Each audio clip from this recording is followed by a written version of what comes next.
and girls, and welcome to another of Cosette's Enchanted Journeys. I am Jenny, the storytelling genie, here with my sweet and crafty friend Cosette the cat, and we wish to welcome you to our magic lamp.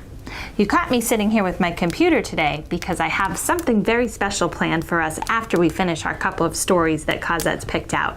You see, I have family members, they're cousins of mine, who happen to also be really sweet friends of mine, that I am going to set up and bring into the magic lamp, and we're going to use magic and technology to invite them to the lamp today to share with you a little bit about where they live, because they live 1,000 miles west of me.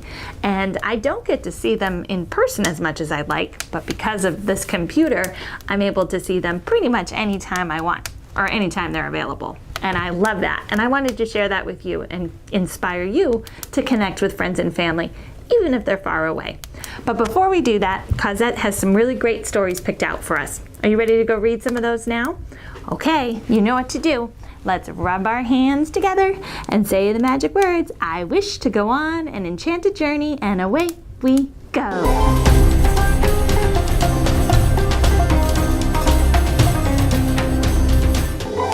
And girls, and welcome to another of Cosette's Enchanted Journeys story times. You might be wondering why I'm sitting next to these boxes here. Well, I have a couple of stories picked out for us today, and one of them has to do with moving. It's called Peter's Move by Alexander James, and the other one has to do with taking a road trip when somebody you love doesn't live nearby, and it's called Are We There Yet by Santat.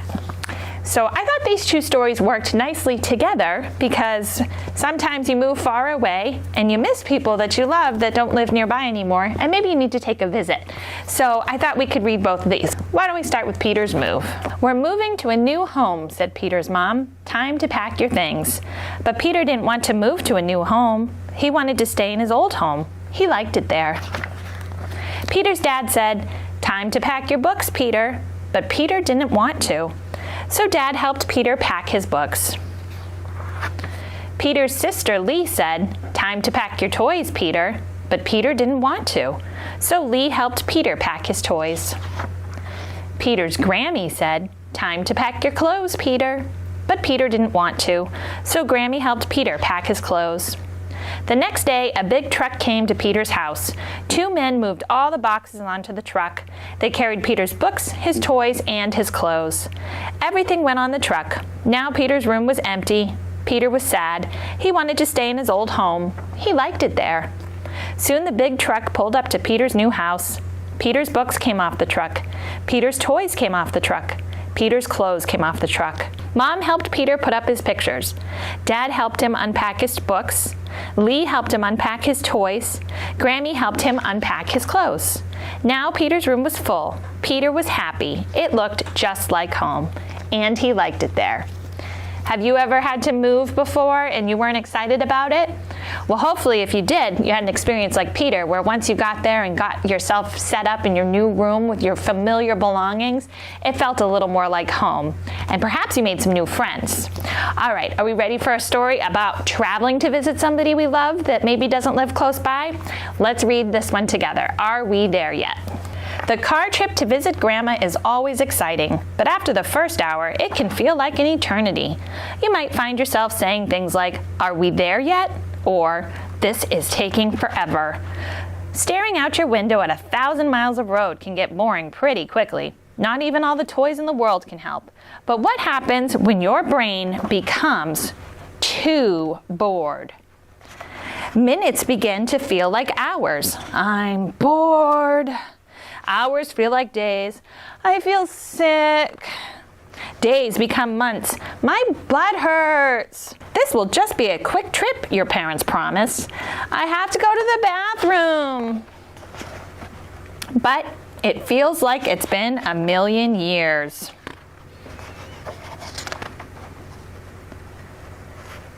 So take a second to savor the moment you're in. This will help make time fly by quickly. Maybe it will fly by too quickly. 257 Kaplan Avenue, that's Grandma's address. It's not here anymore. We missed the party. Don't worry, we're not there yet, but we'll be there soon. The road is full of twists and turns, and you never know where life may take you. We're here, so sit back and enjoy the ride. But remember, there's no greater gift than the present. Can we go now? The end. Well, boys and girls, what did you think of our 2 stories today? You know, sometimes a big move can be a big challenge, but if we have friends and family to help us get settled and make us feel at home in our new space, it can make things a lot easier. And one good thing about having to move is the opportunity to travel and to go visit friends and family who maybe don't live so close by anymore. You know, as a storytelling genie, I've had the opportunity to travel all over the world and meet interesting people and see cool things all over the place. But I too have had to leave friends and family behind, and it can be really tough on me, and I miss them. But thanks to the magic of technology, we can be as close as if we were in the same room together. And I don't even have to leave my magic lamp. I love that. And I thought it might be a lot of fun to share with you today some of my family who live 1,000 miles west of here and introduce you to these special people in my life. They're wonderful, wonderful people that I love to spend time with and talk to. And I'm so grateful that with a video camera or with my computer or my phone, I can keep in close contact with them even when we can't be together. Would you like to go and meet these special friends who happen to be my cousins as well? I would love for you to meet them and introduce you to where they live and a little bit about what they do. You ready to go and do that adventure with me now? Okay, let's go. All right, boys and girls, are you ready to meet my special cousins that I told you were gonna visit us in the lamp today? I am too. Okay, let's welcome Gabrielle and Stephanie. Hi, Gabrielle. Hi, Stephanie. How are you? Hi. Good. Welcome to the Magic Lamp. I'm so happy you could join us today. Thank you so much. Yeah, I'm excited too. Yay! Yeah, it's roomier in here than I thought it'd be. A lot roomier. Yes, Very Cosette and I cozy. like it here. We do like to get out of the lamp and travel. And I was telling the boys and girls how much I love to travel to visit you girls because you don't live near me anymore. Well, for a long time, because we moved away a long time ago, and I miss seeing you. So I'm so grateful to technology and that we can bring you to the lamp. So I just wanted you to introduce yourselves to the boys and girls and tell them a little bit about where you live and what it's like where you're at. So who would like to say something? I'll go first. Okay, go ahead, Stephanie. I'm Stephanie, and I live in a medium-sized town in Iowa. We are surrounded by cornfields and bean fields. So corn on the cob, the things that cows eat, the corn that cows eat comes from most fields in Iowa. Awesome. That's awesome. I love that. Do you pick corn off the stalks and eat any of that, or is that only for cows?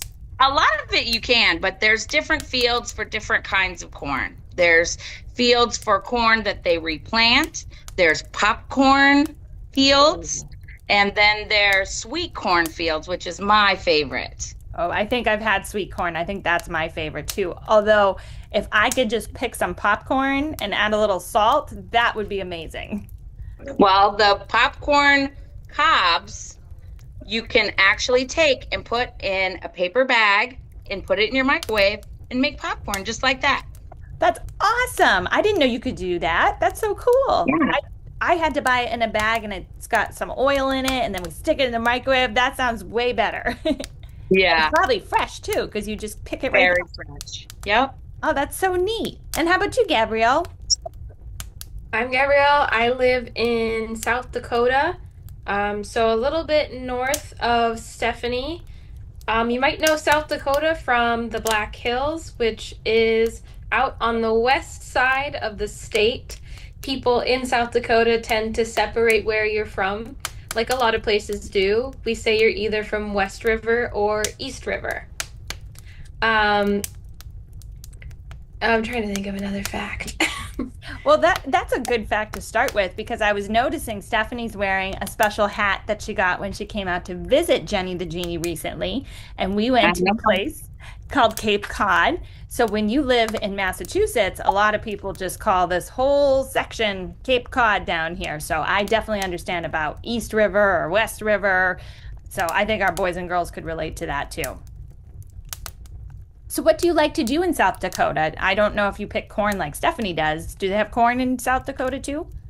We do have corn, not as much, but if you did want to see a lot of corn, there is a whole palace called the Corn Palace that's made out of corn. Oh, that's cool.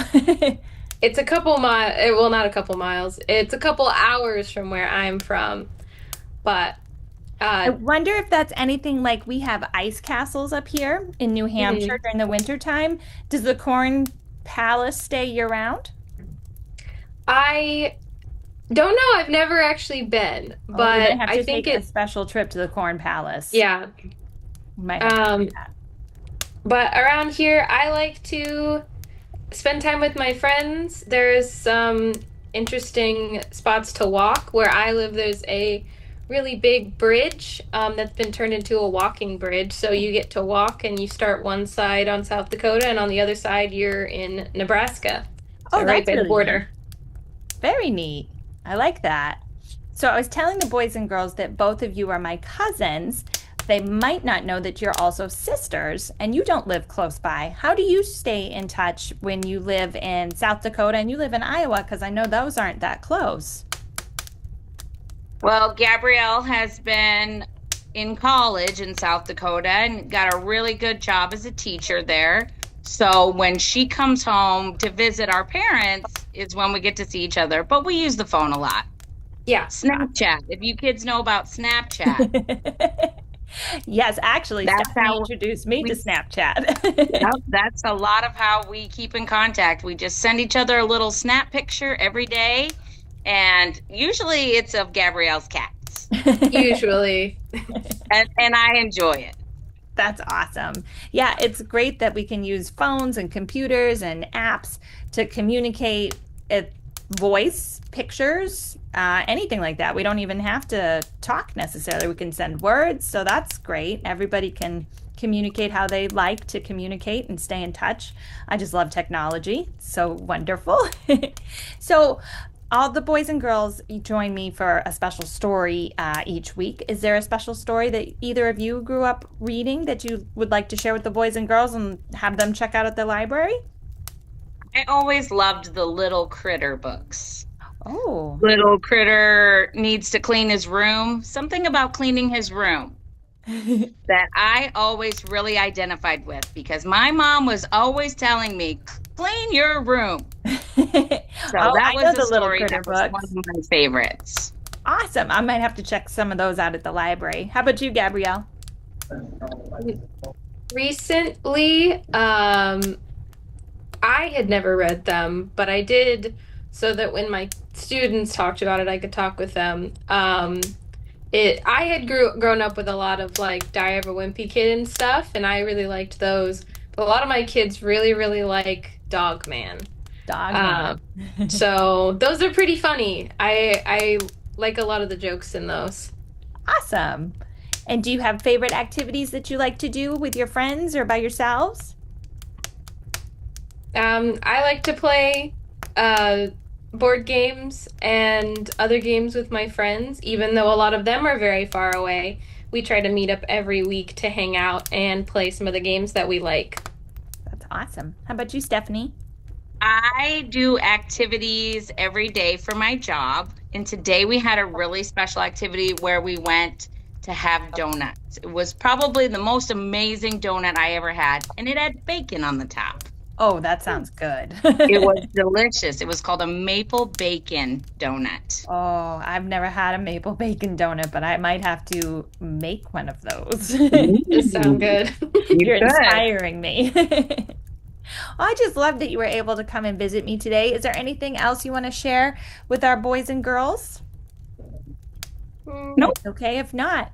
All right. I Well, think I'm good. I hope that we can get together again soon and have you on another episode because I just think that would be fun to have more visitors in my lamp. I love when people visit me in the lamp. It gets a Well, little. your lamp is beautiful. We're having a great Yes. time. Thank you for having us. Thank you for coming. All right. I'm going to say bye to you girls for now, but I hope to see you again soon. Bye, Jenny. Well, we've come to the end of our show for the day, boys and girls. I hope that you enjoyed getting to meet my cousins Gabrielle and Stephanie and learning a little bit about South Dakota and Iowa. Isn't it great how we can use technology to connect with our friends and family that live far away? And Gabrielle had a great idea. She uses it to play games with her friends every week. That's a wonderful way of using this sort of technology to interact with other people and have shared experiences. I really enjoyed you coming to visit me in the Lamp today in Cosette and sharing in the journey with me to meet my cousins. I hope you enjoyed that, and I hope that you'll come back and see Cosette and I again really soon. Until you do, take good care. Bye-bye.